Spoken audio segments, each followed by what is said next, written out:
पुरंदर तालुक्यातील खळद येथील गोटेमाळ परिसरात 14 फेब्रुवारीला रक्ताच्या थारोळ्या सापडलेल्या अज्ञात तरुणाच्या मृत्यूचा खुलासा झाला आहे।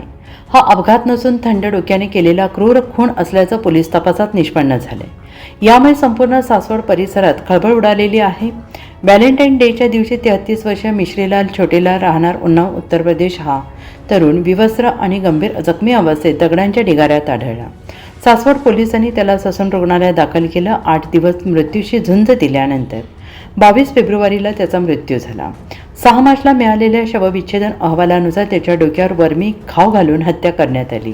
गुन्हेगारांनी ओळख लपवण्यासाठी मृतदेह विवस्त्र करून दगडांच्या ढिगाऱ्यात लपवला।